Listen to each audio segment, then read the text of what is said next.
Our headlines for you at 8 o'clock. Government ministers Tuesday the 26th of May. In the last half an hour, Minister for the Cabinet Office Michael Gove has defended the actions of the Prime Minister's top advisor, describing him as a man of honour and integrity. Mr Gove told this programme that Dominic Cummings' actions were reasonable and that in certain circumstances the restrictions allow for flexibility. Well, let's talk to our political... will be able to visit the country from the beginning of July without going into quarantine. The terrifying encounter which happened in the Dolomites mountain range in the north of the country.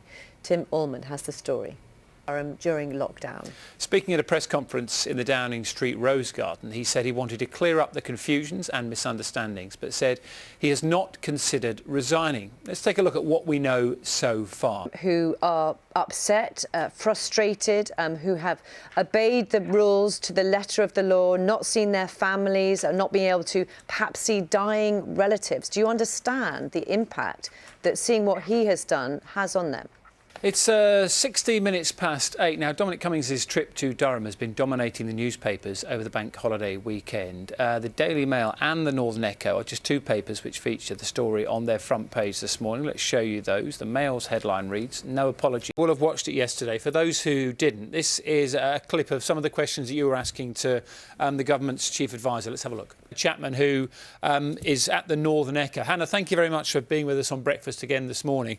Jason's sort of given us the general national picture. I wonder what it's like for, local residents. Okay, thanks both for your time. Thank you. It was a remarkable day, wasn't it?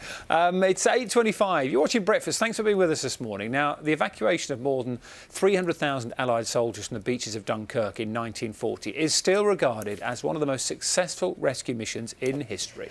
A fleet of little ships, including sailboats, trawlers and lifeboats, were used to ferry soldiers off the beaches and onto waiting Royal Navy and... It's 8:30. You're watching Breakfast with Louise and Dan this morning. So, in the last hour, Minister for the Cabinet Office, Michael Gove, has defended the actions of the Prime Minister's top advisor, describing him as a man of honour and integrity.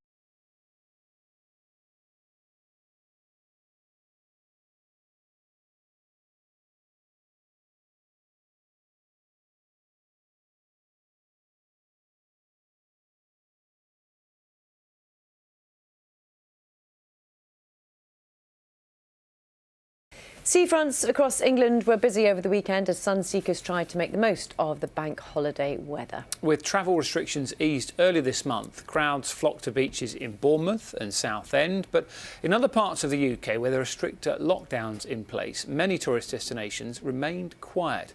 Here's Adam McLean with more. News.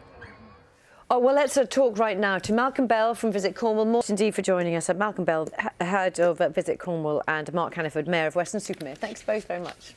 Lots of people planning on how they'll sort of work things out with those new regulations. It's going to be very interesting to see how it works. You think of those places in Cornwall, they're so small and so tightly packed, and yet they rely on the business. So that's the big balance to find, isn't it? And also we need to know the date as well. Might be the 4th of July.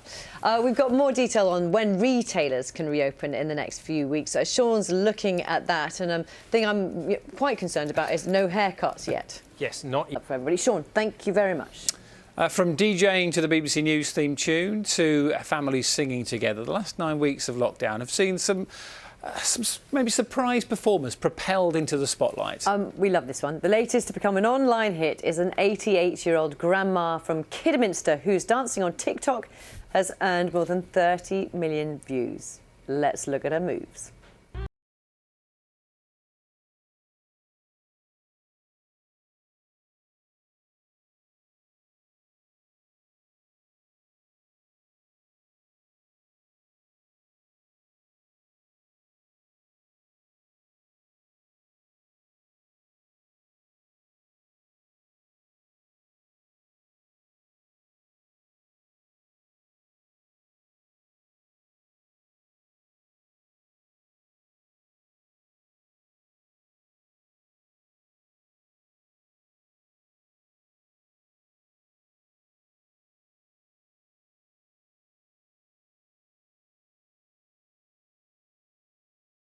For joining us.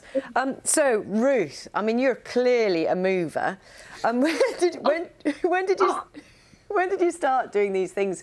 I mean, doing these dances?